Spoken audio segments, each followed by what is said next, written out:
స్తుతులు చెల్లిస్తున్నాం. దేవా, ఏమి వినుచున్నామో, ఏమి గ్రహిస్తున్నామో ఆ విషయంలో జాగ్రత్త పడగలుగులాగున సహాయం దయచేయండి. పరిశుద్ధాత్మ సహాయం మాకు అనుగ్రహించి తగిన ఏకాగ్రతతో, తగిన జ్ఞాపక శక్తితో విషయాన్నంతటినీ మా మదిలో ఉంచుకోగలిగేటువంటి ధన్యతను మాకు అనుగ్రహించమని ఈ ప్రియకుమారుడు ప్రభువునైనటువంటి క్రీస్తు యేసుల వారి మహిమగల పరిశుద్ధ నామమున ప్రార్థించి విన్నపించుకుంటున్నాం మా పరమ తండ్రి. ఆమేన్. ప్రభునామమున ప్రియులైన మీ అందరికీ శుభాభివందనములు తెలియజేస్తున్నాను.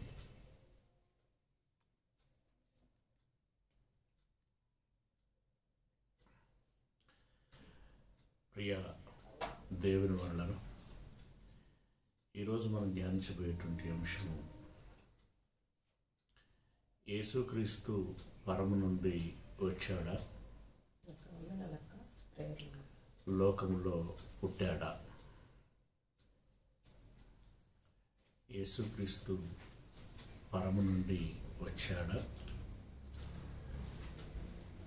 లోకములో పుట్టాడా?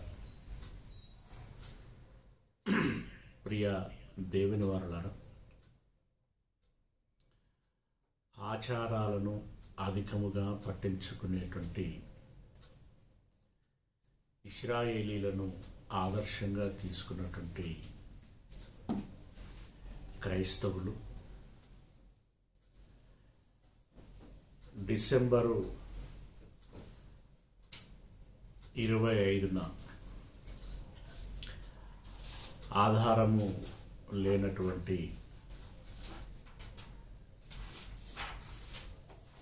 యేసు నేడు మీకోసము పుట్టాడు అనేటువంటి మాట మాట్లాడచ్చు. అందరి వలనే మతిహీనపు అజ్ఞానపు మాట మాట్లాడుచున్నాము అని వారిని వారు కనపరుచుకుంటున్నటువంటి పరిస్థితి. అయితే డిసెంబర్ 25 అనేటువంటి విషయం పక్కకు పెడితే,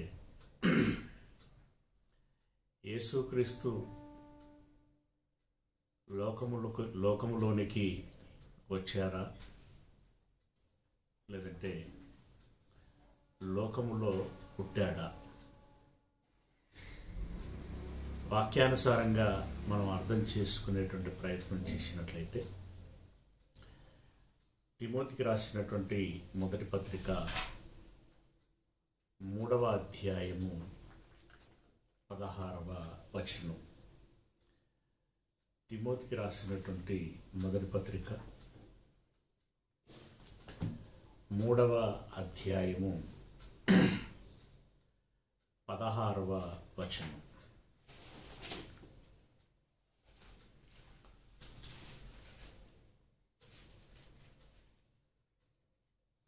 మొదటి పత్రిక 3వ అధ్యాయము 16వ వచనం. నిరాక్షేపముగా దైవభక్తిని గూర్చిన మర్మము గొప్పది.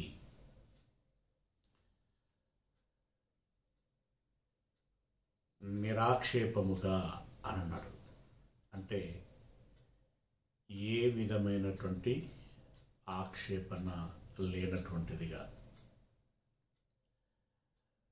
భక్తి ఏదైతే ఉంటుందో అది గొప్పది అని అన్నాడు.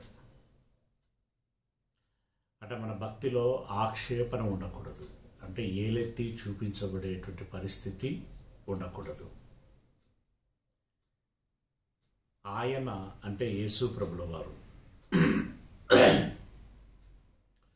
సశరీరుడుగా ప్రత్యక్షుడయ్యను అన్నాడు. అంటే ఆరోగ్యకరమైనటువంటి తన శరీరమునందు దేవునిని కనపరచగలిగినటువంటి శరీరంతో అతడు ప్రత్యక్షుడయ్యను అని అన్నాడు. ప్రత్యక్షత అనంటే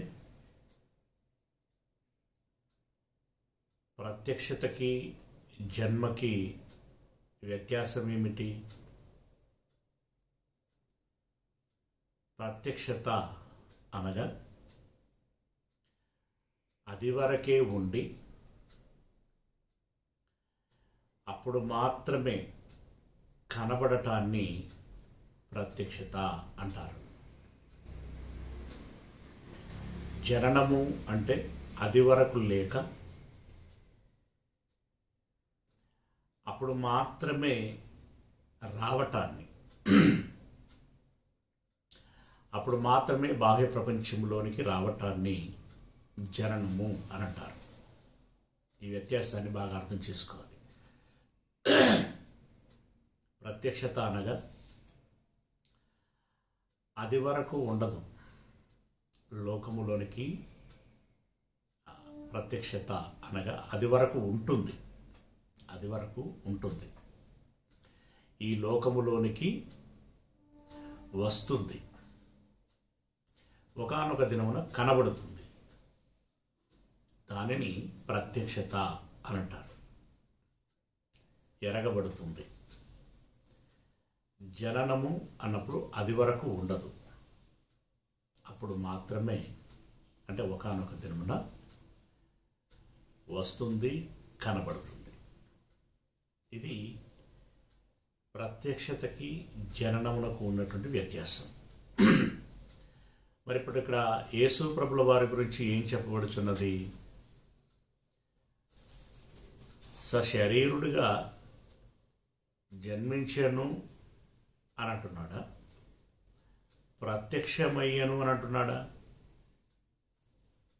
లోకంలో ప్రత్యక్షమయ్యను. చాలా జాగ్రత్తగా గమనించాలి. ఆత్మ విషయమున నీతిపరుడని తీర్పు పొందెను, దేవదూతలకు కనబడెను, రక్షకుడని జనములలో ప్రకటింపబడెను.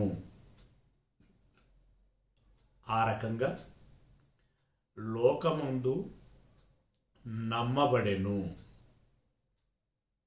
ఏమండి?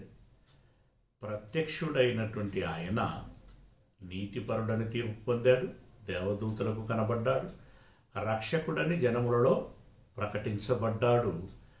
లోకమందు జనులు నమ్మగలుగులాగున ఉండెను, నమ్మబడెను. తదుపరి చివరగా ఆరోహణుడై తేజోమయుడాయను. ఆరోహణమై తేజోమయుడాయను అంటే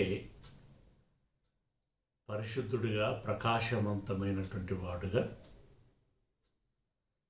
పరలోకమందు దేవుని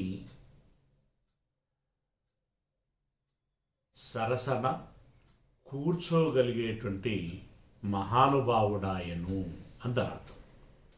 ఆరోహణమై అంటే ప్రత్యక్షమయ్యాడు, ఆ తదుపరి చివరగా ఆరోహణమయ్యాడు అంటే వచ్చాడు, వెళ్ళాడు అని అంటున్నాడు. Very simple. మన రెగ్యులర్ సింపుల్ లాంగ్వేజ్లో మాట్లాడుకుంటే ఆయన ఈ లోకములోనికి వచ్చాడు, మరలా వెళ్ళిపోయాడు అని అంటున్నాడు. మధ్యలో అతడు కనపరచబడ్డాడు, వినిపించబడ్డాడు, అలాగే ప్రకటించబడ్డాడు, నమ్మగలిగారు. ఇలాంటి మాటలు మనకు కనబడుతున్నాయి. ఓకే, ఇక్కడ మనకు ముఖ్యమైనటువంటి విషయం ఏంటంటే ప్రత్యక్షమాయను, ఆరోహణమాయను. Very good. మరొక మాట మనం చూసినట్టయితే యోహాను సువార్త 3వ అధ్యాయము, యోహాను సువార్త 3వ అధ్యాయము 13వ వచనం. యోహాను సువార్త 3వ అధ్యాయము 13వ వచనం. పరలోకములో నుండి దిగి వచ్చిన వాడే. ఏమంటున్నాడండి? పరలోకములో నుండి దిగి వచ్చినవాడు. ఇందాక చదువుకున్నటువంటి వచనంలో జాగ్రత్తగా గమనించాలి. సశరీరుడుగా ప్రత్యక్షమాయను. శరీరముతో రావటాన్నే జననము అనలేదు, అక్కడ ప్రత్యక్షత అన్నాడు, ప్రత్యక్షము. అవునా? ఇక్కడేమంటున్నాడు? పరలోకములో నుండి దిగి వచ్చిన వాడే. పై ఫ్లోర్ నుండి కిందికి దిగి రావటాన్ని, పై పోర్షన్ నుండి కింది పోర్షన్లోకి దిగి రావటాన్ని ఏమంటారు? పై పోర్షన్లో ఇదివరకే ఉన్నాడు, ఇప్పుడు క్రింది పోర్షన్లోనికి వచ్చాడు. ఎప్పుడైతే వచ్చాడో, ఎప్పుడైతే కనిపించాడో, ఇప్పుడు జన్మించాడు అని చెప్పి ఆనందించి చాటింపు చేద్దామా? అంటే మనిషికి మనిషి సహవాసంగా ఉండటం ఆనందకరమైనటువంటి విషయం. తోడ్పాటుగా ఉండటం అనేటువంటిది ఆనందించదగినటువంటి విషయము. కనుల ముందు ఉండేటువంటి విషయము, ఆనందించవలసినటువంటి విషయం. కానీ ఇక్కడ మనం మాట్లాడుకుంటున్నది జన్మ గురించి. జన్మ పేరట చేస్తున్నటువంటి వేడుక గురించి, ఆ వేడుకలో రకరకాలైనటువంటి బైబిల్తో సంబంధము లేనటువంటి కార్యక్రమాల గురించి. యేసు ప్రభుల వారు పరలోకములో నుండి దిగి వచ్చాను అని అంటాడు. దిగి వచ్చాను అని అంటే అది వరకే ఉంటే దిగి వస్తాడా, లేదా వచ్చి జన్మించాడా? కొంచెం స్పృహ ఉండాలి మనకి. ఏమండి? మనము క్రీస్తును ధరించుకున్న క్రైస్తవులం. ఉట్టి ఆషామాషి క్రీస్తును ధరించుకోలేదు మనం. జ్ఞానమై ఉన్నటువంటి క్రీస్తును ధరించుకున్నాం. కాబట్టి మనము జ్ఞానముతో ఉండాలి, వివేకముతో ఉండాలి, తెలివితో ఉండాలి. ఒకరు తప్పు పట్టేటువంటి పరిస్థితిలో మనం ఉండకూడదు. యేసు అది వరకే ఉండి ఈ లోకములోనికి వచ్చాడు. ఉంటేనే రాగలగటానికి అవకాశం ఉంటుంది. అది ఇక్కడ మనం గమనించాల్సినటువంటి విషయం. పరలోకములో నుండి దిగి వచ్చిన వాడే అనగా పరలోకములో ఉండు మనుష్య కుమారుడే. పరలోకములో ఉండు మనుష్య కుమారుడే. దానికి ఫుట్ నోట్లో ఏమని ఇచ్చాడు చూడండి, కింద నెంబర్ ఇచ్చాడు కదా, 2వ నెంబరు అని చెప్పి కింద ఇచ్చాడు కదా. పరలోకములో నుండు అను మాట విడిచిపెట్టబడి ఉన్నది. అంటే పరలోకమును విడిచి వచ్చాడు అని అంటున్నాడు అక్కడ. పరలోకములో ఉండేటువంటి ఆయన పరలోకమును విడిచిపెట్టి, ఆ పరలోకమును విడిచిపెట్టిన మనుష్య కుమారుడే తప్ప పరలోకమునకు మరలా ఎక్కిపోయిన వాడెవడును లేడు అని అంటున్నాడు. అంటే పరము నుండి వచ్చాడు, మరలా పరలోకమునకు ఎక్కిపోతాడు అని అంటున్నాడు. ఇప్పుడు పరలోకములో నుండి వచ్చాడు అంటే ఇప్పుడు ఇదివరకు ఆయన పరలోకములో ఉన్నట్లా లేనట్లా? ఉన్నాడు. ఒకసారి ఉన్నవాడు మరలా జన్మించటము అనేటువంటిది జరగదు కదా. ఇప్పుడు జార్జి గారు ఉన్నారు, జనార్దన్ ఉన్నాడు, ఆనందన్ ఉన్నాడు, ఇలా మనం అందరం ఉన్నాం కదా. మీరు ఒకనాడు జన్మించారు, పెరిగి పెద్దవారు అవుతున్నారు, అయ్యారు, అందరికీ కనబడుతున్నారు. సరే, లోక వాడుకలో కొంతమంది బర్త్డేలు అని చేసుకుంటారు, కనీసం బర్త్డే అని చేసుకుంటారు. అంటే ఒక 30 సంవత్సరాల క్రితం, 40 సంవత్సరాల క్రితం నేను జన్మించిన వాడను అనేటువంటి స్పృహతో చేసుకుంటారా? ఏ రోజైతే మీరు కేక్ కట్ చేస్తున్నారో ఆనాడే క్రొత్తగా ఈ రోజే నేను అమ్మ గర్భంలో నుండి లోకంలోనికి వచ్చాను అని చెప్పి చంటి బిడ్డగా, బేబీగా కేక్ కట్ చేస్తారా? బేబీ అని కూడా కనకూడదు, ఏమనాలి? అఫ్కోర్స్ ఆ పదం వాడినా మనకు తెలుగులో పర్ఫెక్ట్గా ఉండేటువంటి పదం ఏంటంటే శిశువు. శిశువుగా కేక్ కట్ చేస్తారా? కాదు కదా. 40 సంవత్సరాల క్రితం నేను జన్మించాను అనేటువంటి ఒక లెక్క ఉంటుంది, ఒక స్పృహ ఉంటుంది కదా. ఇప్పుడు ఇతడు పరలోకములో నుండి వచ్చాడు అని అంటే ఆల్రెడీ పరలోకములో ఉన్నాడు, ఉండి ఒకానొక దినమున వచ్చాడు అనంటే ఓకే, ఇన్ని రోజులు ఎక్కడో ఉన్నాడు, ఎక్కడో మీన్స్ పరలోకంలో ఉన్నాడు, ఈరోజు మన ఊరికి వచ్చాడు అన్నట్టుగా భావించాలి, అంతే కదా. ఇప్పుడు మన వాళ్ళు ఎవరో అమెరికాలో ఉన్నారు, యూకేలో ఉన్నారు, రష్యా, చైనా, అమెరికా, కెనడా, ఎక్కడెక్కడో ఉన్నారు. ఒక దినమున మన దేశానికి, మన ఊరికి, మన ఇంటికి వచ్చారు. ఏం భావించాలి? ఇన్ని రోజులు అక్కడ ఉన్నాడు, ఇప్పుడు మరలా ఇక్కడికి వచ్చాడు అని భావించాలి. అంతేగాని ఆయన రావటాన్ని జన్మగా భావించలేం కదా, భావించకూడదు కదా. అది ఎంత వాస్తవమో, యేసయ్య పరలోకములో ఉన్నాడు, దేవునితో కూడా ఉన్నటువంటి ఆయన ఈ లోకములోనికి వచ్చాడు. ఇది మనం గమనించాల్సినటువంటి విషయం. అలాగే 6వ అధ్యాయము, యోహాను సువార్త 6వ అధ్యాయము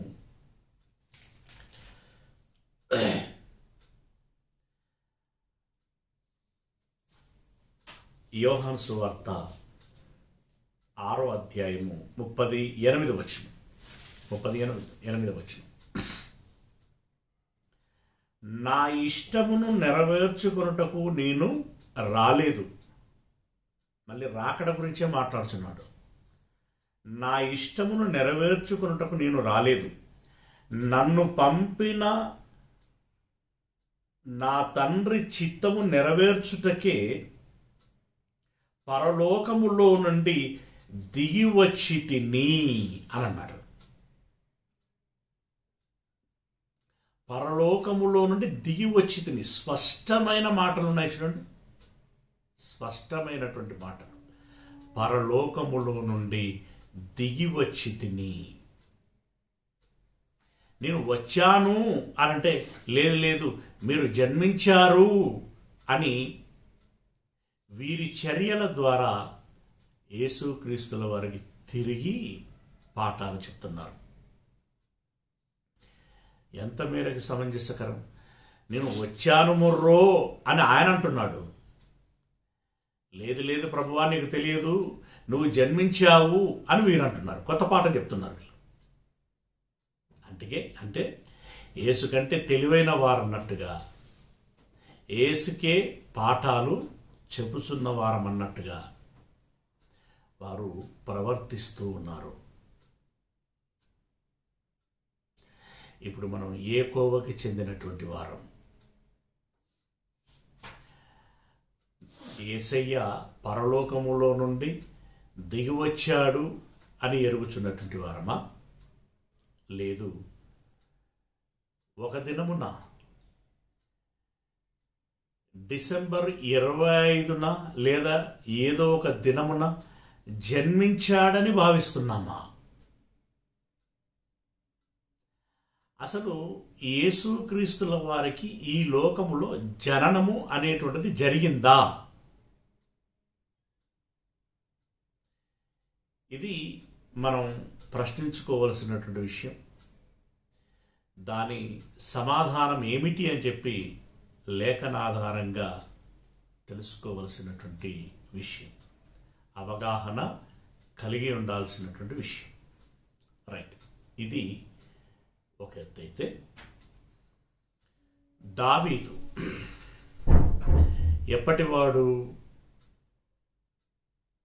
దావీదు ఎప్పటివాడు?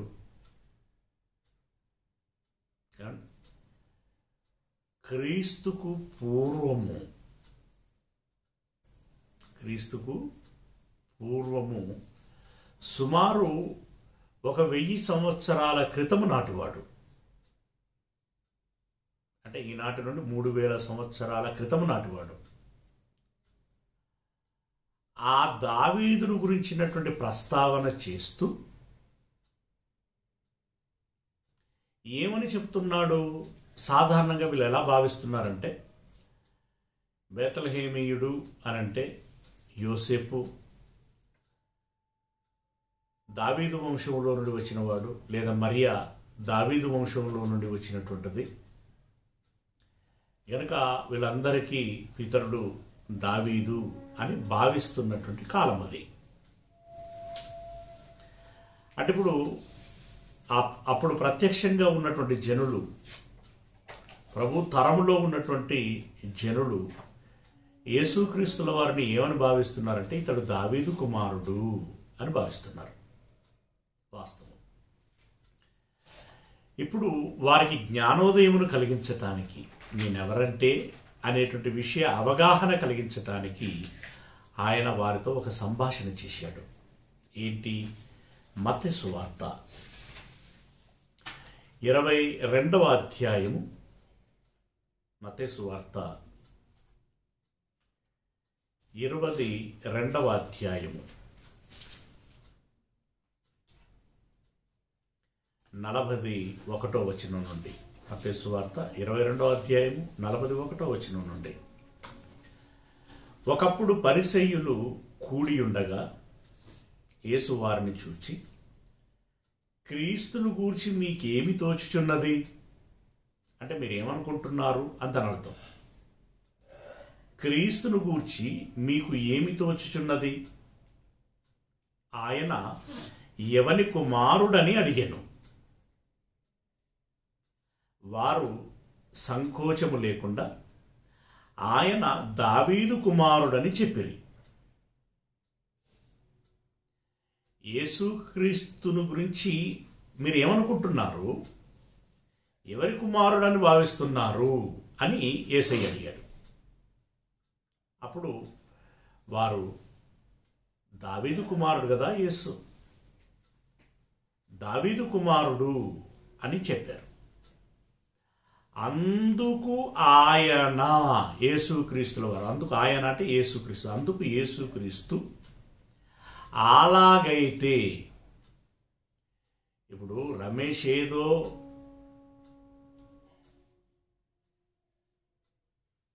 లేనిది కొత్తది, అందరితో ఒక దారి అయితే ఇతనితో దారి అన్నట్టుగా చెప్తున్నాడు అని మీరు అనుకోకూడదు. అర్హత నాకు లేదు, అలా చెప్పటానికి అర్హత నాకు లేదు. అందరితో దారి అయితే, ఊరందరితో ఒక దారి అయితే ఈయనతో దారి. రమేష్ గురించి ఉన్నటువంటి టాక్ అది. మేబీ మీకు ఎలా ఉందో నాకు తెలియదు. నేను అందరితో వెళ్ళను, ఇది నిజం. నేను వాక్యంతో వెళ్తాను, నేను క్రీస్తుతో వెళుతాను, దేవునితో వెళుతాను. మీరు కూడా ఈ దారిలో రావాలి, ఈ దారిలోనే నడవాలి అని అనుకుంటే నడవండి. లేదు లోకంతో మనం వెళ్ళాలి, లోకము నడిచిన దారిలో మనం నడవాలి అని అనుకుంటే మీకు ఆ స్వేచ్ఛ ఉంది. మీరు ఏ దారిలో నడుస్తారో మీ ఇష్టం. ఏ దారి ఏ గమ్యమునకు చేరుస్తుందో మీరు ఆలోచించుకోవాలి. రైట్? అవును. అప్పుడు యేసు ప్రభుల వారు ఏం చెప్తున్నారు అనంటే, కీర్తనకారుడు చెప్పినట్లుగా అని ప్రస్తావన చేస్తున్నాడు. ఇక్కడ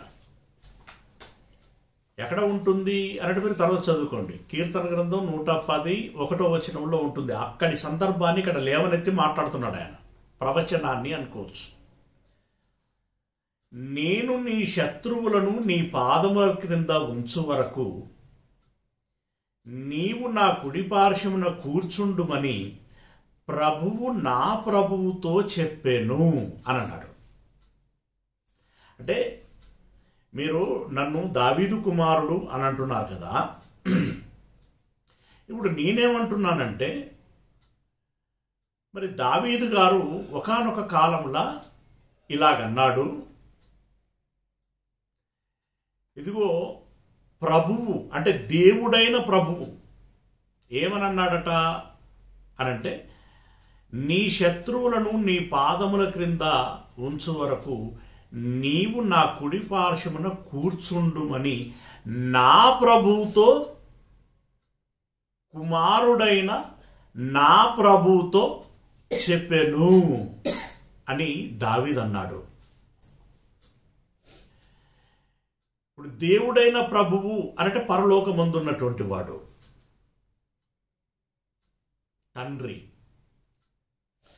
నా ప్రభువుతో అనంటే నన్ను గురించి అన్నాడు. అంటే యేసును గురించి, కుమారుని గురించి అన్నాడు. మరి మీరు ఆలోచించండి, దావీదు నన్ను ప్రభు అన్నాడంటే ఎవరిని ఎవరు ప్రభు అంటారు?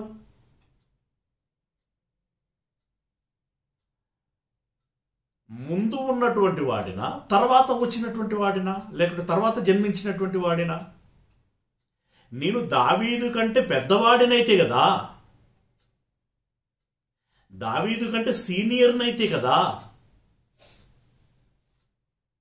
నేను దావీదు కంటే వయసులో పెద్దవాడిని, పొజిషన్లో పెద్దవాడిని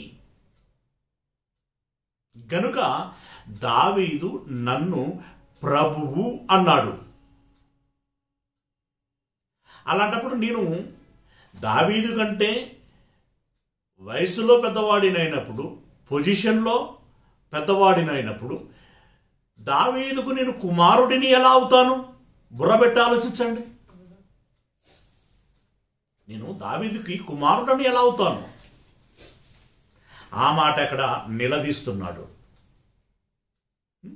అని దావీదు ఆయనను ప్రభు అని, దావీదు ఆయనంటే యేసును, ఆయనను ప్రభు అని ఆత్మ వలన ఎలా చెప్పుచున్నాడు? అది దావీదు కూడా తెలియదు. పరిశుద్ధాత్మ మూలముగా దావీదు అలా పలికాడు అని అంటున్నాడు. అని 45వ వచనం, దావీదు ఆయనను ప్రభు అని చెప్పిన ఎడల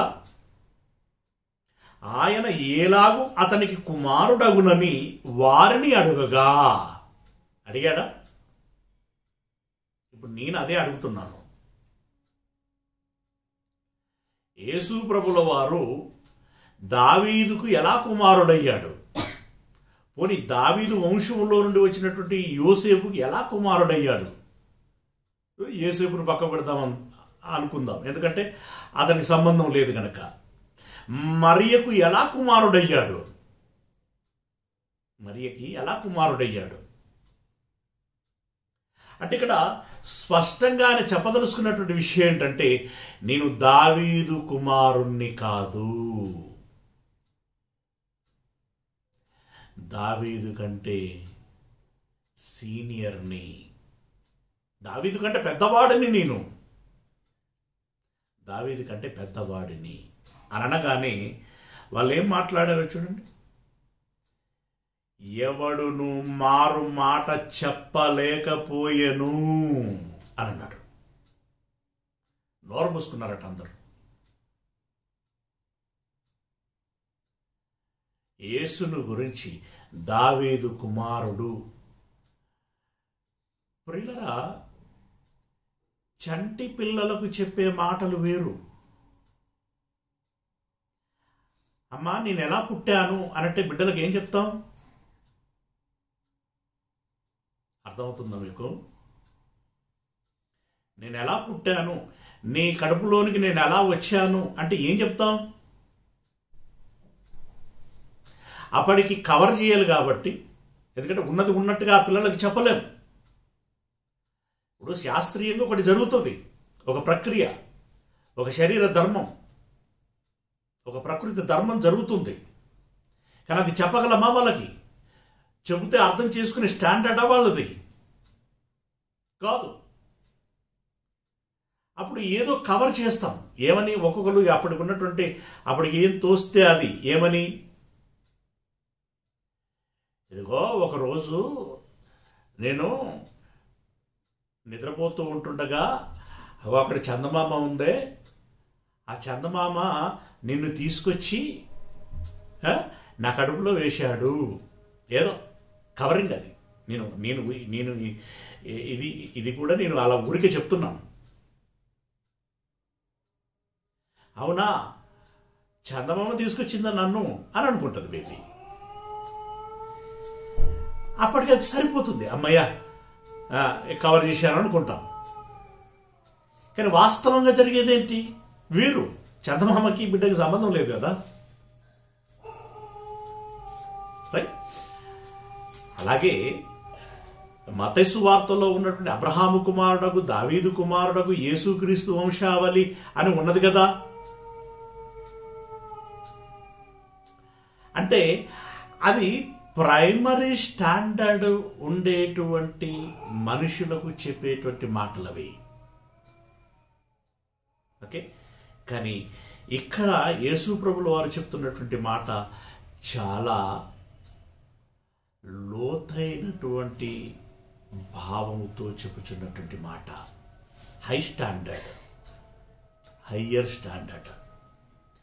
నేను దావీదు కంటే ముందే ఉన్నటువంటి వాడను అని అన్నాడు. ఏమంటే ఇప్పుడు అర్థమవుతుందా? క్రీస్తుకు పూర్వము సుమారు 1000 సంవత్సరాల క్రితమే ఉన్నటువంటి దావీదుకి జాగ్రత్తగా గమనించండి. దావీదు 1000 సంవత్సరాల క్రితం దావీదు ఉంటే, దావీదు కంటే ముందే నేను ఉన్నవాడు అని అంటున్నాడు. దావీదు కంటే ముందే ఉన్నవాడు 1000 సంవత్సరాల తర్వాత ఎలా జన్మించాడు? ఎలా జన్మిస్తాడు? ఇది దావీదుని గురించి మనం యేసుక్రీస్తుని గురించి అర్థం చేసుకోవాల్సినటువంటి విషయం. ఇక దావీదు తండ్రి ఎవరు అంటే, లాంగ్ జర్నీలో ఆ బ్యాక్ వెళ్తే అబ్రహాము కదా. అదే మత్తయి సువార్తలో మొదటి వచనం కదా. అబ్రహాము కుమారుడకు, దావీదు కుమారుడకు, యేసుక్రీస్తు వంశావళి. ఇప్పుడు దావీదు కుమారుడు అనేటువంటి దాని గురించి మనం ఛేదించాము. ఇక్కడ క్రాస్ చెక్ అంటారు దీన్ని, ఛేదించాం. ఇప్పుడు దావీదు తండ్రి అయిన అబ్రహామును గురించి మాట్లాడుకుందాం మనం. అబ్రహామును గురించి ఏం చెప్తున్నాడు యేసు ప్రభుల వారు అంటే, అబ్రహాంతో పోల్చి తాను ఎలా కనపరుచుకుంటున్నాడు.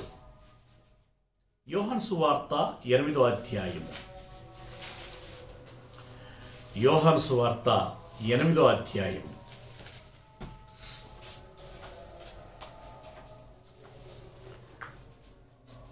యోహాను సువార్త 8వ అధ్యాయము 56వ వచనం నుండి 56వ వచనం నుండి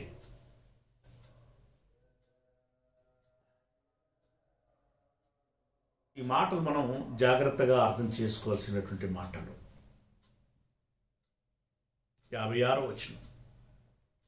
మీ తండ్రి అయిన అబ్రహాము నా దినము చూతునని మిగుల ఆనందించెను, అది చూచి సంతోషించెను. అబ్రహాము యేసయ్యను చూడాలని అనుకున్నాడట ఒకనాడు. పైగా చూసి ఆనందించాడట. చూసి ఆనందించాడు. ఇప్పుడు అబ్రహాము గారు ఏ కాలం నాటి వాడు?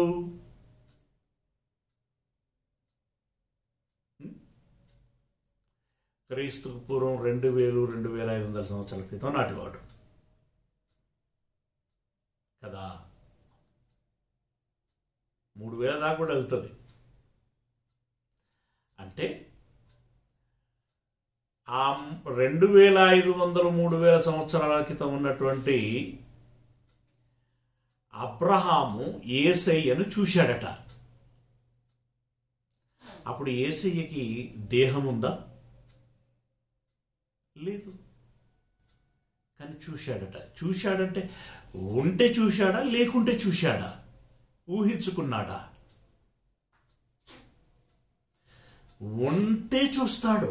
ఉన్నాడు. ఉన్నవాడిని చూసి సంతోషించాడట. అప్పుడు వెంటనే వాళ్ళు అన్నటువంటి మాట ఏంటంటే, ఏం మాట్లాడుతున్నాడు, నీకు ఏమైనా బుర్ర ఉందా? తిప్పి కొడితే నీకు 50 సంవత్సరాలు కూడా లేవు. నీవు అబ్రహామును చూసావా? ఏం మాట్లాడుతున్నావు? ఊరుక, నోరు మూసుకో అన్నట్టుగా ఉంది అక్కడ బిహేవ్. ఏమన్నారు? సంతోషించాను అని చెప్పగానే అందుకు యూదులు, నీకింకను 10 సంవత్సరములైన లేవే, నీవు అబ్రహామును చూచితివా అని ఆయనతో చెప్పగా, అంటే హాస్యంగా ఉంటుంది కదా వాళ్ళకి. నువ్వు అబ్రహామును చూచితివా అని చెప్పగా యేసు, అబ్రహాము పుట్టక మునుపే నేను ఉన్నానని మీతో నిశ్చయముగా చెప్పుచున్నాను. అబ్రహాము పుట్టక మునుపే నేను ఉన్నాను అని వారితో స్పష్టంగా చెప్తున్నాడు. నేను ఉన్నాను, అప్పటికే ఉన్నాను, అప్పటికే ఉన్నాను. దావీదు పుట్టక మునుపే ఉన్నాను, అబ్రహామే పుట్టక మునుపు నేను ఉన్నాను. అబ్రహాము పుట్టక మునుపు నేను ఉన్నానని ఆయన ఒకవైపు గొంతెత్తి అరుస్తూ ఉంటే, చెబుతూ ఉంటే, లేదు లేదు, నీవు మొన్న 2000 సంవత్సరాల క్రితం జన్మించినటువంటి అతి జూనియర్వి అని వీళ్ళు అంటున్నారు. ఆయన అబ్రహాం కంటే సీనియరా, జూనియరా? దావీదు కంటే సీనియరా, జూనియరా? నేను అప్పటికే ఉన్నాను అని చెప్తున్నాడు ఆయన. లేదు లేదు, నువ్వు అట్లా భ్రమపడుతున్నావు, లేవు, మాకు బాగా తెలుసు, నువ్వు 2000 సంవత్సరాల క్రితం జన్మించావు. ఎవరి మాట ప్రమాణం ఇక్కడ? ఎవరి మాటను పట్టుకొని డిసెంబర్ 25న జన్మదినము అని వేడుకలు చేస్తున్నాం?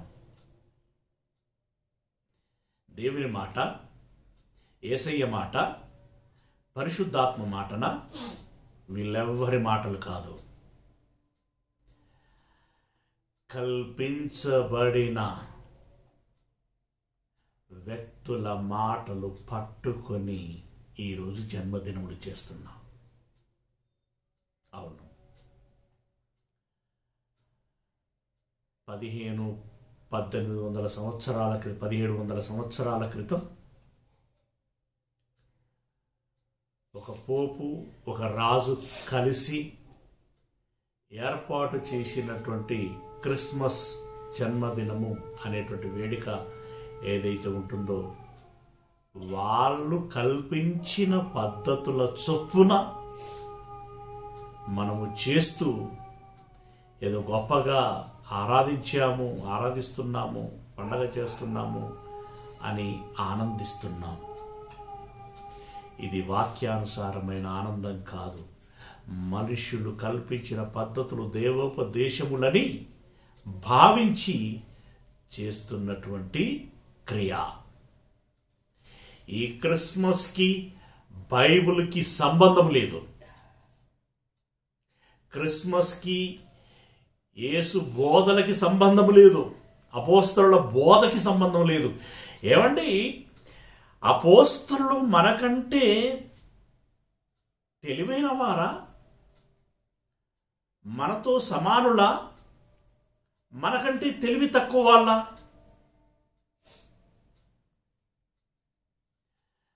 ఎటు లేదన్నా యేసు ప్రభుల వారి తదనంతరం ఒక 50-60 సంవత్సరాలు వాళ్ళు బ్రతికారు కదా, అందరు కాకపోయినా కొందరు. పౌలు గారు 96వ సంవత్సరం, క్రీస్తు శకం 96వ సంవత్సరమున ఆ చివరి పత్రిక, హెబ్రీ పత్రిక రాయటం జరిగింది. మరి ఇంత ఈ సుదీర్ఘ కాలంలో వాళ్ళు ఎక్కడ ఎప్పుడు క్రిస్మస్ చేసినట్టుగా లేఖనాలలో లేదే. అపోస్తలులు చేశారా? క్రిస్మస్ చేశారా? ఏమంటే నాకు కనబడని వచనం మీ దగ్గర మీకు ఏమైనా తెలిసి ఉంటే చెప్పొచ్చు. అపోస్తలుల బోధ యందును, సహవాసముందును, ప్రార్థన యందును ఎడతెగక ఉన్నారు. వారిని పోలి మనం ఉండాలి. మరి అపోస్తలులు చేయనటువంటి క్రిస్మస్ ఈరోజు క్రైస్తవులు అనుకుంటున్నటువంటి వారు ఎలా చేయగలుగుతున్నారు? వారికి ఉన్న ఆధారం ఏంటి? వాళ్ళకున్న బేస్ ఏంటి? దేవుని వలన ఏర్పరచబడింది కాక మరొకటి చేస్తున్నారు అంటే అది దేవుని వలన ఏర్పాటు చేయబడలేదంటే ఆల్టర్నేటివ్గా ఎవరి చేత ఏర్పాటు చేయబడుతుందో తెలుసా? సాతాను చేత ఏర్పాటు చేయబడుతుంది. ఈరోజు క్రైస్తవులు చేస్తున్నటువంటి క్రిస్మస్ అంతా కూడా ఇది కటుగానే ఉంటుంది, ఇది ఇబ్బందికరంగానే ఉంటుంది. ఎందుకంటే ఒక ఆనందాన్ని అడ్డుకున్నట్టుగా ఉంటుంది కదా, కాబట్టి ఇబ్బందికరంగానే ఉంటుంది. అలాగని వాస్తవాన్ని మనం తప్పకూడదు కదా, వాస్తవాన్ని మనం తప్పకూడదు. ప్రియులారా, లేఖనాలలో ఎక్కడ క్రిస్మస్ గురించినటువంటి ప్రస్తావన చేయబడలేదు. అపోస్తలులు ఎక్కడ క్రిస్మస్ని చేయలేదు. మధ్యాంతరంగా ఈ క్యాథలిక్ పోపు, ఆ రోజున్నటువంటి కాన్స్టాంటైన్ రాజు, వీళ్ళందరూ కలిసి ఏర్పాటు చేసినటువంటి కార్యమే ఈ లోక సంబంధమైనటువంటి క్రిస్మస్ వేడుక. అంతకు మిక్కిలి మరేమీ లేదు. నేను అబ్రహాము కంటే ముందే ఉన్నవాడను అని అన్నాడు. కాబట్టి 59 వచనం, నువ్వు అబ్రహాము కంటే ముందే ఉన్నవాడవా అని చెప్పి ఆగ్రహం చెంది ఆయనను రాళ్ళు రువి చంపటానికి వెళ్ళారట ఆయన దగ్గరికి. ఆయన దేవాలయంలో నుండి తప్పించుకొని పారిపోయాడు. అంతకంటే అప్పటికి ఇంకా ఆయన ఏం చేయగలడు? ఏమైనా చేయగలడు, కానీ చేయదలుచుకోలేదు. అది విషయం. వాళ్ళ జ్ఞానోదయం కలిగే చేయటానికి వచ్చాడే తప్ప నేను చంపటానికో శిక్షించటానికో రాలేదు అని అన్నాడు కదా మొదటి రాకడలో. ఇప్పుడు వస్తాడు. ఇప్పుడు ఒక సరి అయినటువంటి ఆయుధం తీసుకొని ఇప్పుడు తీర్పు తీర్చి ఎవరి సంగతి ఏంటని లెక్కలు తేల్చడానికి ఇప్పుడు వస్తాడు. ఈ రెండవ రాకట్లో అన్నిటినీ సరిపెడతాడు. అవునా? అన్నిటినీ సరిపెడతాడు. ఓకే, 2 విషయాలు మనం గమనించాం. 2 విషయాలు. ఒకటి, పరలోకములో నుండి వచ్చాడు. రెండవది, అబ్రహాము కంటే ముందే ఉన్నాడు. అవునా? ఇంకా వెనక్కి వెళ్దాం. కొలస్సీలో రాసిన పత్రిక 1వ అధ్యాయము 15వ వచనం. కొలస్సీలో రాసినటువంటి పత్రిక 1వ అధ్యాయము 15వ వచనం. 1వ అధ్యాయం 15వ వచనం. ఆయన అంటే ఇక్కడ యేసు ప్రభుల వారి గురించి చెప్తున్నటువంటి మాట. యేసు ప్రభువు అదృశ్య దేవుని స్వరూపి అయి సర్వ సృష్టికి ఆది సంభూతుడై ఉన్నాడు. సర్వ సృష్టి అంటే భూమి, ఆకాశములు, సూర్య చంద్ర నక్షత్రాదులు, ఈ మొక్కలు, వృక్షములు, ఈ జీవజాతులు, వీటన్నిటికంటే ముందుగా సంభవించిన వాడు అని అంటున్నాడు. ముందుగా వచ్చినవాడు, ముందుగా జన్మించినవాడు, ముందుగా ఉన్నటువంటి వాడు, వీటన్నిటికంటే ముందే ఉన్నాడు అని అంటున్నాడు. అంటే దాని అర్థం ఏంటి? ఈ ప్రకృతి కంటే ముందే నేను ఉన్నాను, లేదా ప్రకృతి కంటే ముందే ఆయన ఉన్నాడు అని పౌలు గారు కొలస్సీలకు పత్రిక రాస్తూ చెప్తున్నాడు. దావీదు కంటే ముందే కాదు, అబ్రహాము కంటే ముందే కాదు, అసలు ఈ ప్రకృతి కంటే ముందు ఉన్నాను నేను అని అంటున్నాడు ఆయన. ఓకేనా? ప్రకటన గ్రంథం 22వ అధ్యాయము, ప్రకటన గ్రంథం 22వ అధ్యాయము 13-14 వచనాలు. 13-14 వచనాలు. నేనే ఆల్ఫాయు ఒమేఘాయు. ఆల్ఫాము ఒమేఘా అనేటువంటివి గ్రీకు అక్షరమాలలు. ఇంగ్లీష్లో మనం A to Z అంటాం చూడండి. ప్రారంభ అక్షరం నుండి చివరి అక్షరం పలికితే మొత్తం అంతని అర్థం. ఆ నుండి అహా వరకు, రౌతి వరకు, అట్లా. ఆల్ఫాయు ఒమేఘాయు, మొదటి వాడను కడపటి వాడను. నేనే మొదటి వాడను. దేనికి? ఈ ప్రకృతికి, ఈ లోకానికి. ఆదియు అంతమునై ఉన్నాను. ఆరంభంలో ఉన్నాను, అంతంలో ఉన్నాను. ఆరంభించినటువంటి వాడను నేనే, దీన్ని అంతమొందించేటువంటి వాడను నేనే అని దాని అర్థం. ఈ లోకానికి ఆది సంభూతుణ్ణి నేను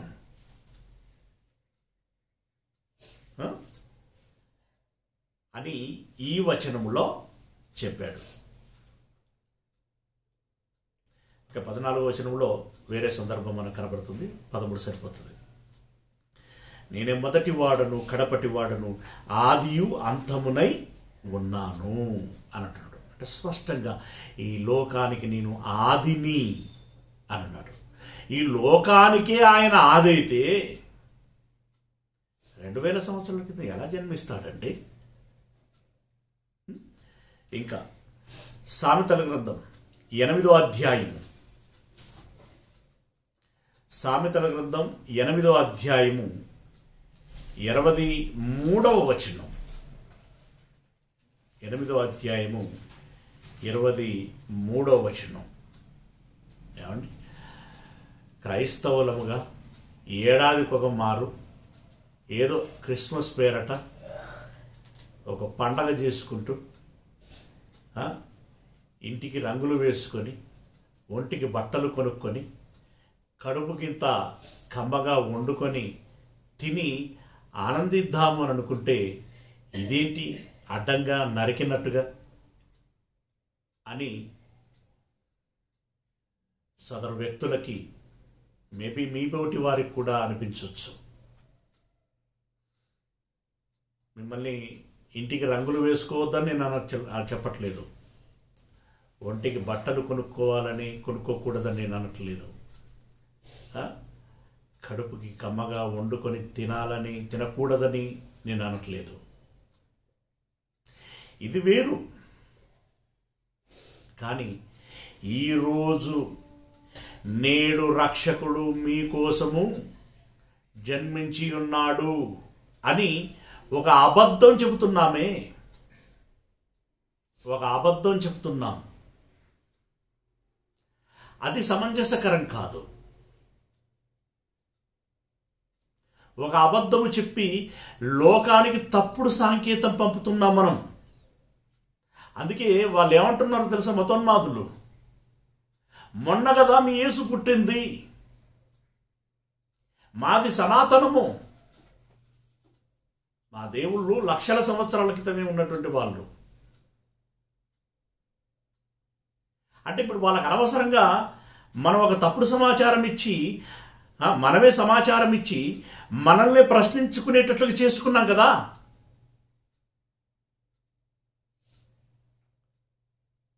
అలా ఉండకూడదు, మనం అలా ఉండకూడదు. 23వ వచనం. అనాది కాలము మొదలుకొని, అనాది అంటే ఆదికి ముందు ఉన్నటువంటి కాలం అది. అనాది కాలము మొదలుకొని మొదటి నుండి భూమి ఉత్పత్తి అయిన కాలమునకు పూర్వము నేను నియమింపబడి తిని, ప్రవాహ జలములు లేనప్పుడు, నీళ్లతో నిండిన ఊటలు లేనప్పుడు నేను పుట్టి తిని, పర్వతములు స్థాపింపబడక మునుపు, కొండలు పుట్టక మునుపు, భూమిని దాని మైదానములను ఆయన చేయక మునుపు, నేల మట్టిని రవ్వంతయు సృష్టించక మునుపు నేను పుట్టి తిని అని అన్నాడు. నేను పుట్టి తిని. యేసయ్య ఎప్పుడు పుట్టాడు? భూమి పుట్టక మునుపు పుట్టాడు. దాన్ని ఇక్కడ అనాది అని అన్నాడు. భూమి పుట్టక మునుపు పుట్టినటువంటి ఆయనని 2000 సంవత్సరాల క్రితం జన్మించాడు అని అంటావేంటి?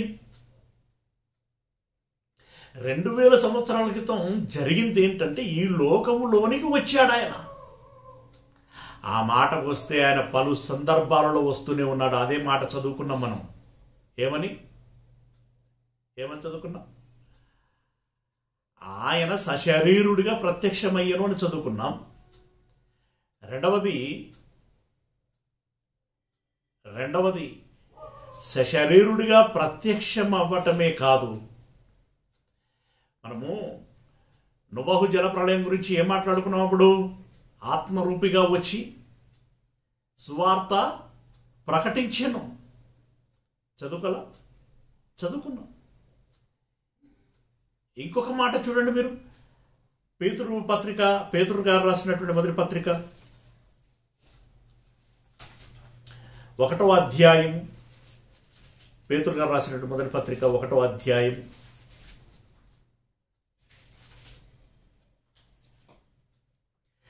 20వ వచనం. పేతురు గారు రాసిన మొదటి పత్రిక 1వ అధ్యాయం 20వ వచనం. ఆయన జగత్తు పునాది వేయబడక మునుపే, ఆయన అంటే మళ్ళీ యేసయ్య, యేసుక్రీస్తుల వారు జగత్తు పునాది వేయబడక మునుపే నియమింపబడెను. కానీ తన్ను మృతులలో నుండి లేపి తనకు మహిమనిచ్చిన దేవుని ఎడల తన ద్వారా విశ్వాసులైన మీ నిమిత్తము కడవరి కాలముల యందు ఆయన ప్రత్యక్షపరచబడెను.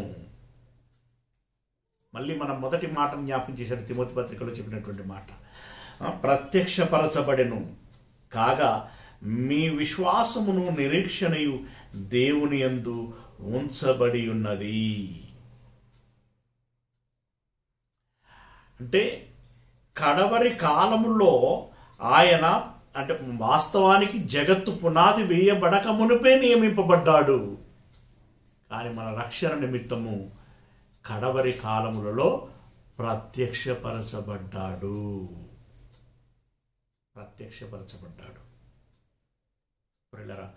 ఇలా మనకు అనేక మాటలు బైబిల్లో మనకు కనబడుతూ ఉంటాయి.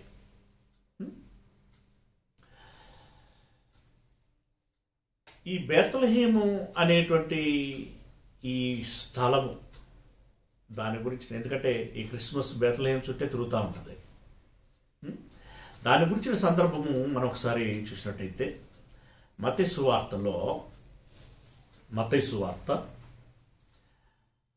మత్తయిలో కనబడుతుందా? యోహాన్లో చూడండి. యోహాను సువార్త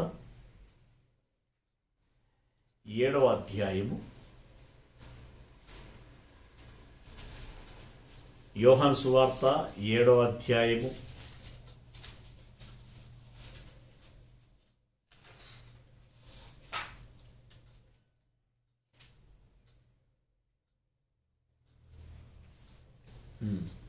40వ వచనం నుండి జన సమూహంలో కొందరు ఈ మాటలు విని నిజముగా ఈయన ప్రవక్తయే అనిరి, మరికొందరు ఈయన క్రీస్తే అనిరి,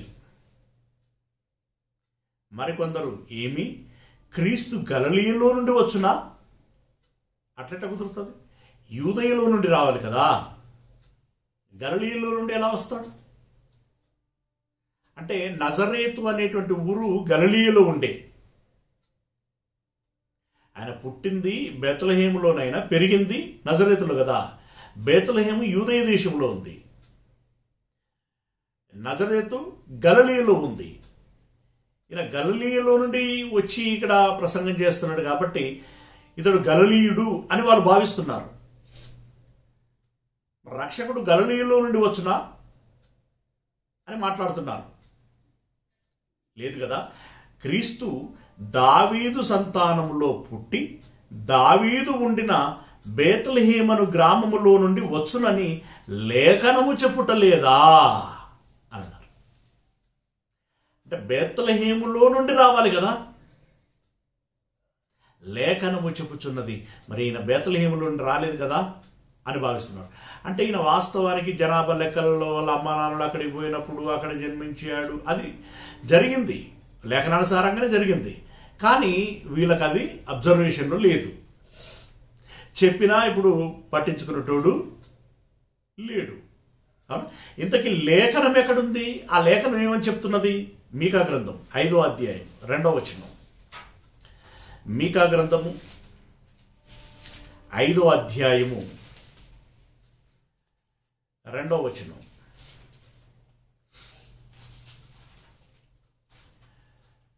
మీకా గ్రంథం 5వ అధ్యాయము 2వ వచనం.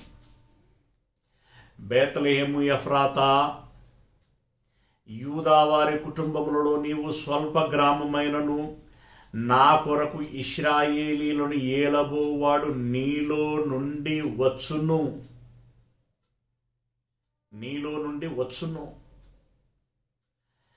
నీలో నుండి వచ్చేటువంటి ఆ రక్షకుడు, ఆ యేసు పురాతన కాలము మొదలుకొని శాశ్వత కాలము ఆయన ప్రత్యక్షమగుచుండెను. మొన్న 2000 సంవత్సరాల క్రితమే ప్రత్యక్షమయ్యాడు అనుకుంటే పొరపాటు. ఆయన పురాతన కాలం మొదలుకొని, అంటే మీకా గారు రాసేటప్పటికే అతడు ప్రత్యక్షమవుతున్నాడట అప్పుడప్పుడు. పురాతన కాలం మొదలుకొని శాశ్వత కాలం ఆయన ప్రత్యక్షమగుచుండెను, అగుచుండెను. అయితే ఇప్పుడు 2000 సంవత్సరాల క్రితం వచ్చినటువంటి దాని యొక్క ప్రత్యేకత ఏంటంటే, అది వరకు అన్నిసార్లు ఆత్మరూపంగా వచ్చాడు. 2000 సంవత్సరాల క్రితం శరీరము అనేటువంటి ఒక తొడుగును తొడుక్కుని వచ్చాడు. డిఫరెన్స్ అది. అనేక సార్లు వచ్చాడు ఆయన, ప్రత్యేకత ఏం లేదు. అది వరకు వచ్చాడు, ఇప్పుడు వచ్చాడు. కానీ ఈ రాకడలో శరీరమును ధరించుకొని వచ్చాడు. ఈ శరీరమును ధరించుకొని వచ్చినప్పుడు క్యాచ్ చేశారు, దొరకబట్టారు. ఇప్పుడు జన్మించాడు యేసు. మరి అది వరకు వచ్చింది వీళ్ళకి తెలియదు. ఇది అది వరకు వచ్చింది లెక్కలో లేదు వీళ్ళ దృష్టిలో. ఇప్పుడు మాత్రమే లెక్క, ఇప్పుడు మాత్రమే జన్మించాడు. ఇది వీరికి ఉన్నటువంటి అవగాహన. రైట్. ఇప్పుడు మత్తయి 1:1 రాయబడినటువంటి మాట, అబ్రహాము కుమారుడకు, దావీదు కుమారుడకు, యేసుక్రీస్తు వంశావళి. దాని గురించి మనం ఏమైనా అర్థం చేసుకోవాలి? ఒక భౌతిక సంబంధమైన జ్ఞానం కలిగినటువంటి వారికి మాత్రమే ఆ మాట చెబుతున్నాడు. శరీరము, ఆ రక్తమాంసములు ఎలా పంచబడ్డాయి అనేటువంటి విషయాన్ని చెప్పాడే తప్ప ఆత్మగా ఉన్నటువంటి యేసయ్యను గురించి చెప్పబడినటువంటి సూటి మాట కాదది. ఎందుకంటే దావీదు కంటే అబ్రహాం కంటే ముందే ఉన్నాడు గనుక చెప్పారు కదా, స్టాండర్డ్ వర్షన్లో ఏ వయస్సులో ఉన్నటువంటి వారికి ఏ మాట చెబితే ఒక అవగాహన చేసుకోవటానికి అవకాశం ఉంటుందో ఆ రకంగా చెప్పుకుంటూ వచ్చినటువంటి మాటలు అనేటువంటి విషయాన్ని మనం గమనించాలి. చివరిగా ఒక మాట చూసుకొని ముగించుకుందాం. ఎందుకంటే ఇది ఎక్కువగా ఇదే ఇప్పుడు కాన్వాయింగ్ చేస్తూ, లేదంటే ఏమంటారు, క్యారల్స్ చేస్తూ, లేదంటే చర్చిలో కార్యక్రమాలు చేస్తూ వాడేటువంటి ఎక్కువ సందర్భాలలో ఎక్కువగా వాడేటువంటి మాట లూకా సువార్త 2వ అధ్యాయము. లూకా సువార్త 2వ అధ్యాయము. ఇది సందర్భము ఏమిటి అనంటే, యేసు ప్రభుల వారు బేత్లెహేములో మరియ గర్భము నుండి లోకములోనికి వచ్చాడు. దాని డెలివరీ అని అంటారు. ఓకే, లోకములోనికి వచ్చాడు. వచ్చిన తర్వాత సత్రములో స్థలము లేనందున పశువుల పాకలో తొట్టిలో పరుండబెట్టారు. ఈ సందర్భంలో దేవదూతలు వెళ్ళి ఆ పరిసర ప్రాంతాలలో గొర్రెలు మేపుకుంటున్నటువంటి గొర్రెల కాపరులకు తెలియచేసింది. అది విన్నటువంటి వారు ఏం చేశారు? 8వ వచనం, ఆ దేశములో కొందరు గొర్రెల కాపరులు పొలములో ఉండి రాత్రి వేళ తమ మందను కాచుకొనుచుండగా. మందను ఏం చేస్తున్నారు? కాచుకుంటున్నారంటే వాటిని కాపాడుకుంటున్నారు. వాటిని మేత మైదానంలోకి తీసుకెళ్తున్నారు, నీరు తాపిస్తున్నారు, దొడ్డిలో పరుండబెడుతున్నారు. దీన్నంతా కాచుకోవటం అంటారు. దీన్ని కూడా కాచుకోవటానికి కాపుకోవటానికి వ్యత్యాసం లేకుండా మాట్లాడేశారు. ఈ కాచుకోవటాన్ని ఏమన్నారంటే చలిగాచుకున్నారు. అక్కడ ఉందా? గొర్రెలను కాచుకున్నారా, చలి కాచుకున్నారా? చలిగాచుకున్నారు కనుక చలికాలం. అది చలికాలం అంటే డిసెంబరు. ఇట్లా పోయిన లెక్కలు దీన్ని ఏమంటారు? మోటు లెక్కలు అంటారు. అసలు ఇక్కడ సంబంధమే లేదు. గొర్రెలను కాచుకున్నారు. ఓకేనా? ప్రభు దూత వారి యొద్దకు వచ్చి నిలిచెను. ప్రభు మహిమ వారి చుట్టూ ప్రకాశించినందున వారు మిక్కిలి భయపడిరి. అయితే ఆ దూత, భయపడకుడి, ఇదిగో ప్రజలందరికీ కలగబోవు మహా సంతోషకరమైన సువార్తమానము నేను మీకు తెలియజేయుచున్నాను. దావీదు పట్టణమందు నేడు రక్షకుడు మీ కొరకు పుట్టియున్నాడు. ఈయన ప్రభు అయిన క్రీస్తు అని అన్నాడు. పుట్టియున్నాడు అనేటువంటి సూటి మాట మనకి ఇక్కడ కనబడుతుంది. నేడు రక్షకుడు మీ కొరకు పుట్టియున్నాడు. ఈ మాటను హైలైట్ చేస్తుంటారు. కానీ మనం ఇంతసేపు పరిశోధన చేసాం కదా, వాటన్నిటిలో ఏం చెప్పబడింది? ఆయన జగత్తు పునాది వేయబడక మునిపే పుట్టినవాడు, తర్వాత ప్రత్యక్షమైన వాడు అని మన పరిశోధనలో లేఖనాలలో మనకు కనిపించినటువంటి విషయం. అన్నిసార్లు అంత లోతుగా చెప్పినటువంటి పరిశుద్ధాత్ముడు ఇక్కడ మాత్రమే పుట్టియున్నాడు అనేటువంటి మాట ఎలా రాయించాడు, ఎలా చెప్పాడు? ఆ గొల్లవారికి, అంటే ఆ గొర్రెల కాపర్లకి ఆ మాట చెప్పడానికి గల కారణం ఏంటి?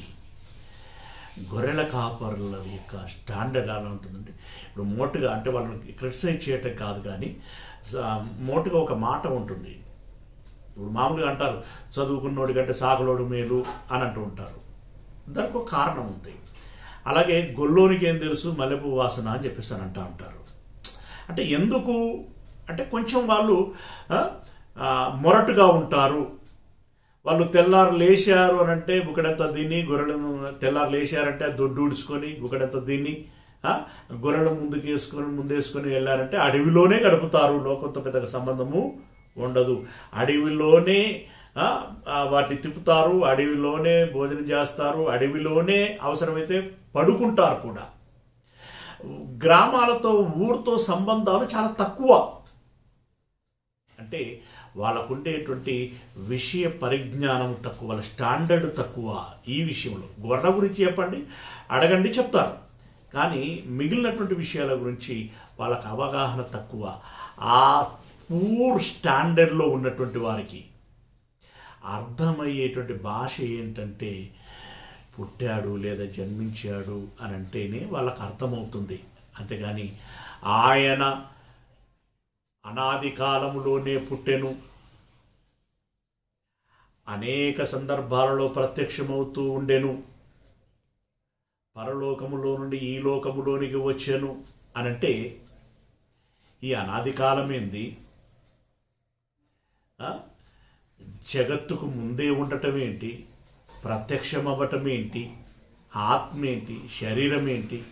ఇన్ని రకాల 1,00,000 ప్రశ్నలు వాళ్ళలో ఉత్పన్నమవుతాయి, వారిని గందరగోళపరుస్తాయి. అలా కాకుండా ఇప్పుడు ఇందాక మనం చెప్పుకున్నట్టుగా చంటి పిల్లలకి అమ్మ నేను ఎలా పుట్టానంటే చందమామ గురించి చెప్పామే, లైక్ దట్ వాళ్ళకున్నటువంటి స్టాండర్డ్ని బట్టి వాళ్ళు అర్థం చేసుకోగలిగేటువంటి కోణంలో ఆ దేవదూతలు నేడు రక్షకుడు మీ కొరకు పుట్టి ఉన్నాడు అనేటువంటి మాట చెప్పారే తప్ప వాస్తవానికి నేడు అనేటువంటి ఆనాడు యేసయ్య పుట్టలేదు. జగత్తు పునాది వేయబడక మునిపే పుట్టాడు.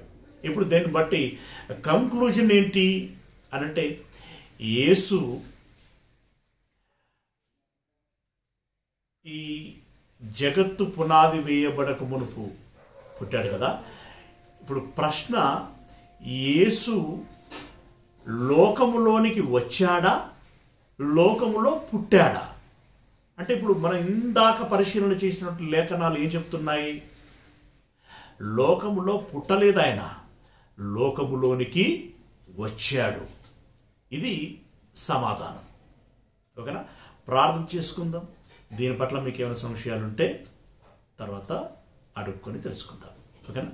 ప్రార్థన చేసుకుందాం. సర్వోన్నతుడైనటువంటి మా దేవుడా, మీ పాదములకు వందనాలు చెల్లిస్తూ ఉన్నాం మా పరమ తండ్రి. అయ్యా, మీ మాటలు రాయించబడినటువంటివి చదువుకున్నాం, విన్నాం, ఆలకించాం తండ్రి. ఇంత లోతైనటువంటి విషయ అవగాహనను మాకు చేయిస్తున్నందులకి మీకు కృతజ్ఞతాస్తులు చెల్లిస్తూ ఉన్నాం. విన్నటువంటి మాట మీ పిల్లల హృదయాలలో నాటపడి ఆత్మ సంబంధమైన ఫలితం ఇచ్చేటువంటి విధంగా ఆశీర్వదించమని వేడుకుంటున్నాం. మీ బిడ్డలందరినీ దీవించండి, వారి కుటుంబాలను మీరు జ్ఞాపకం చేసుకోండి. అయ్యా, ఈ దినపు పనులలో మీరు తోడై ఉండమని మమ్మల్ని అందరినీ మీ చేతులకు అప్పగించుకుంటూ మీ ప్రియకుమారుడు ప్రభువునైనటువంటి క్రీస్తు యేసుల వారి మహిమగల పరిశుద్ధ నామమున ప్రార్థించి విన్నపించుకుంటున్నాం మా పరమ తండ్రి. ఆమేన్. మన కన్న తండ్రి అయినటువంటి దేవుని ప్రేమ, ప్రభు అయినటువంటి యేసుక్రీస్తు వారి యొక్క కృపారక్షణ, పరిశుద్ధాత్మిక అన్యోన్య సహవాసము, సహాయము ఈ మాటలు విన్నటువంటి మన అందరికీ విన్న మాటల ప్రకారం జ్ఞానము చొప్పున ఆత్మీయ జీవితాన్ని కొనసాగించుకొని దేవుని కృపకు పాత్రలం కావాలని ప్రయత్నం చేసేటువంటి ప్రతి బిడ్డకి తన ప్రయత్నం అంతటిలో ఎల్లకాలము తోడై ఉండును గాక. ఆమేన్. అందరికీ వందనాలండి. మేబీ అందరికీ అర్థం